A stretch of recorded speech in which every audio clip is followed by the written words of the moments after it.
So children, in this video we are going to learn about meaning and definition of money. तो ये जो हमारा lesson रहेगा आज का, वो हमारा money and supply of money class 12 का फर्स्ट वीडियो है, ठीक है। तो इस वीडियो में हम जानेंगे कि what is money and what is definition of money, and then we will look about how money evolved, है ना, कि मनी का विकास कैसे हुआ।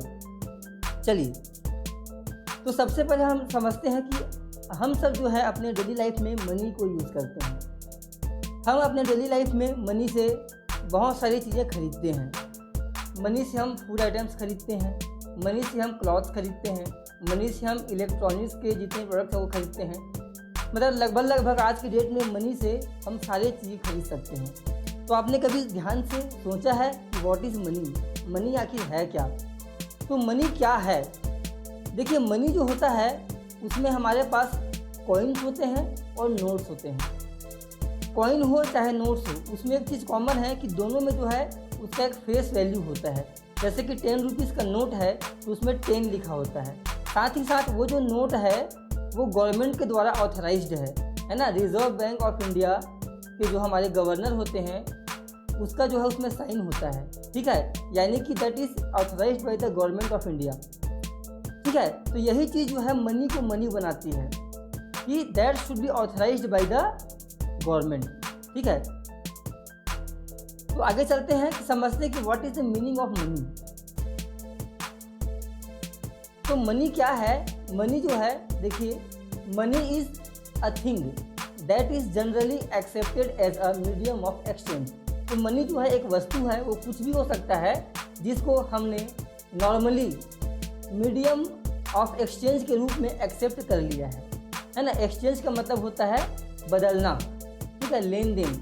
जैसे कि मानते मनी से जो है हम सपोज क्लॉथ खरीद रहे हैं, तो आप मनी देंगे वो आपको क्लॉथ देगा।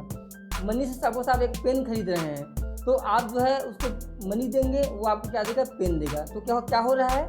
एक्सचेंज हो रहा है। तो मनी क्या है? मनी एक वस्तु है, एक थिंग है जिसको हम as a medium of exchange जो है यूज़ करते हैं, और उसको सभी ने जो है एक्सेप्ट कर लिया है। तो ये मनी का जो है कॉमन मीनिंग है, ठीक है। अब समझते हैं इसका डेफिनेशन, ठीक है। तो डेफिनेशन में क्या है? Money is an instrument that serve as a medium of exchange, a measure of value, a store of value and a standard for deferred payment, ठीक है। तो मनी एक इंस्ट्रूमेंट है। इंस्ट्रूमेंट मतलब समझ सकते हैं आप, कोई टूल टाइप का, है ना, कोई टूल या उपकरण इंस्ट्रूमेंट है जो कि 4 काम करता है। पहला क्या है? Medium of exchange. मनी जो है चीज़ों को एक्सचेंज करने का माध्यम है। कोई भी हम जो कुछ भी हम किसी चीज़ के बदले एक्सचेंज करेंगे, कुछ खरीदेंगे, है ना, या कुछ सेल करेंगे, तो उसका मीडियम क्या होता है, उसका माध्यम क्या होता है? मनी। तो मनी जो है एक मीडियम ऑफ एक्सचेंज के रूप में एक्ट करता है। दूसरा, अ मीजर ऑफ वैल्यू, यानी कि किसी भी कोई प्रोडक्ट है या सर्विस है उसको मापने का काम करता है। जैसे कि मान लेते हैं कोई मोबाइल है, उसकी जो प्राइस है वो 10,000 रुपीज़ है। तो आज हम जान रहे हैं कि उस प्राइस की जो वैल्यू हो 10,000 रुपीज़ है, लेकिन सोचिए जब मनी नहीं था, जब गुड्स के बदले गुड्स को हम एक्सचेंज करते थे, तो उस समय क्या होता रहा होगा? उस समय जो है उसका जो प्राइस है लोग राइस में या वीट में जो है मापते थे, ठीक है। तो मनी जो है, मनी के माध्यम से हम किसी भी गुड्स या सर्विस का जो वैल्यू है उसको माप सकते हैं। अगली चीज़ है स्टोर ऑफ वैल्यू।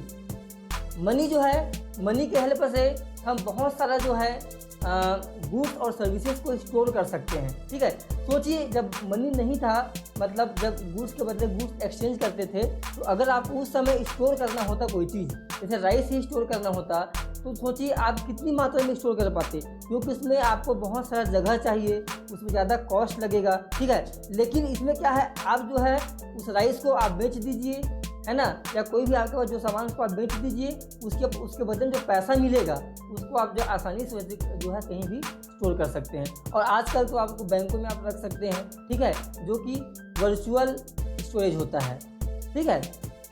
उसके बाद अगला जो होना चाहिए उस चीज़ में वो है अ स्टोर ऑफ वैल्यू, सॉरी, है ना, ये हो गया, and a standard for deferred payment. ठीक है। डेफर्ड पेमेंट मतलब फ्यूचर पेमेंट, डेफर्ड मतलब फ्यूचर, ठीक है। तो सोचिए मनी जो है डेफर्ड पेमेंट के लिए या फ्यूचर पेमेंट के लिए एक माध्यम के रूप में एक्ट करता है। जैसे मान लेते हैं आपने किसी को हायर किया है, कोई एम्प्लॉय आपके अंडर में काम करता है और उसका जो सैलरी है वो सपोज 10,000 पर मंथ है, तो यानी कि फर्स्ट मंथ वो काम करेगा तो आपको मंथ के एंड में आप उसको जो है 10,000 रुपीज़ देंगे। तो आज आप ये दे सकते हैं, लेकिन सोचिए जब मनी नहीं था तो उस समय कैसे देते आप, है ना। तो उस समय आप जो है मे बी गुड्स में देते, राइस में, व्हीट में देते, है ना। लेकिन आज जो है आप एक स्टैंडर्ड बना सकते हैं कि फ्यूचर में जो भी पेमेंट आपको करना है वो आप मनी में आसानी से कर सकते हैं, लेकिन ये पहले जो है ये पॉसिबल नहीं था। तो मनी का जो डेफिनेशन है वो सिंपल है, money is an instrument that serves as a medium of exchange, a store of a measure of value, a store of value and a standard for deferred payment, ठीक है। तो ये आपका मीनिंग और definition हो गया। अब आगे चलते हैं एवोल्यूशन ऑफ मनी, मनी का विकास कैसे हुआ, ठीक है। तो नॉर्मली आप समझ सकते हैं कि जब मनी नहीं था, ठीक है, जब मनी नहीं था तो उस समय क्या होता था, when wants were not so multiple, goods were exchange for goods. जब हमारे वांट्स बहुत कम थे, हमारे नीड्स कम थे, तो उस समय जो है हम गुड्स के बदले गुड्स को एक्सचेंज करते थे, ठीक है। तो उस समय क्या होता था, जैसे कि कोई मोची है, a cobbler would make shoes in return for wheat. तो एक मोची जो है वो शू कब बनाता था, इन रिटर्न फॉर व्हीट, ठीक है। तो उसको जो है मोची को शू के बदले व्हीट मिलता था और फार्मर को जो है व्हीट के बदले शू मिल जाता था। इस प्रकार से गुड्स के बदले गुड्स एक्सचेंज करते थे। वैसे ही मान लेते हैं कोई एक फार्मर है जो जिसके खेतों में कोई काम करता है, उसको जो है लेबर चार्जेस देना है ना, लेबर वेजेस देना है उसको, तो कैसे पे करता रहोगा उस समय, सिंपल सी बात है, वो राइस में है, जैसे एक बोरी राइस है ना या व्हीट, उसमें पे करते थे। तो ये जो है उस समय क्या होता था, ये आपको गुड्स के बदले गुड्स एक्सचेंज करने की वजह से हमारे जो एक्सचेंज होते थे, लेन देन ट्रांजेक्शन होते थे, वो बहुत कम होते थे, ठीक है। तो ये एक प्रॉब्लम था, क्यों, क्योंकि जैसे मान लेते हैं कि अगर आपको सपोज हम शू की बात करें, अगर आपको शू चाहिए और आपके पास राइस है, तो सबसे पहली बात तो आपको ऐसे व्यक्ति को खोजना पड़ेगा पहले जो शू बेचना चाहता हो, पहली चीज़। दूसरी चीज़ कि वो आपका राइस लेना भी चाहता हो, ठीक है। यानी कि यहाँ पास आपके वांट्स और उसके वांट्स, दोनों के वांट्स जो है वो कोइंसाइड होने चाहिए, यानी कि दोनों के वांट्स मैच करने चाहिए। इसको हम बोलते हैं डबल कोइंसिडेंस ऑफ वांट्स, इसको हम आगे और पढ़ेंगे, ठीक है। तो यहाँ आप समझ सकते हैं कि पहले जो है बार्टर सिस्टम था, है ना, पहले गुड्स के बदले गुड्स को हम एक्सचेंज करते थे। तो इस सिस्टम को हम क्या बोलते हैं, बार्टर सिस्टम ऑफ एक्सचेंज, है ना। What is the barter system of exchange? So the system in which goods were exchanged for goods, that was called as barter system of exchange. ये आज भी होता है ना। So this system proved to be an inefficient system. ये जो है इसकी बहुत सारे इसमें खामियां थी, इसमें जो है ट्रांजेक्शन्स कम होते थे और सभी को जो वांट्स है वो फुलफिल नहीं होते थे। इसके वजह से जब मनी का आविष्कार हुआ, तो मनी का आविष्कार कैसे हुआ? तो देखिए हमारे पास अब एक्सचेंज कम हो रहे हैं, तो जब एक्सचेंज कम हो रहे हैं तो लोगों ने क्या सोचा कि ऐसी चीज़ आनी चाहिए जिसके बदले में हम हर चीज़ को एक्सचेंज कर सकें, ठीक है। तो उसी की वजह से जो है मैन इन्वेंटेड मनी। तो मनी क्या है, a thing that was commonly accepted as a medium of exchange. तो पहले क्या होता था, मेटल के कॉइन्स आए, आपने सुना होगा, जैसे कि सिल्वर के कॉइन्स, गोल्ड के कॉइन्स, ठीक है। उसके बाद फिर जो अलॉय, मिक्स धातु, है ना, उसके कॉइन्स बनने लगे। उसके बाद में जो है पेपर मनी आया और अभी का जो ज़माना है वो प्लास्टिक मनी का है, जैसे कि डेबिट कार्ड, क्रेडिट कार्ड, इसको हम प्लास्टिक मनी कहते हैं, ठीक है। तो ये जो है इस प्रकार से जो है मनी का धीरे धीरे आविष्कार हुआ।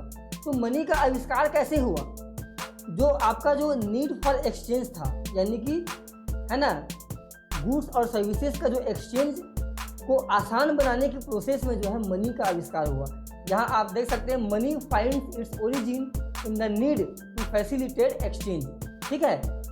सो therefore money is generally defined as a thing that is commonly accepted as a medium of exchange. और इसीलिए हम मनी को डिफाइन करते हैं कि it is a thing that is commonly accepted as a medium of exchange, ठीक है। तो ये आज के इस वीडियो में बस इतना ही। ठीक है, अगर आपको वीडियो लगा हो तो लाइक करें। ठीक है, कोई डाउट हो तो आप कमेंट करके पूछ सकते हैं। और इसी प्रकार के से क्लास 11th और 12th की इकोनॉमिक्स की वीडियोस देखने के लिए हमारे चैनल को सब्सक्राइब करें। So thank you for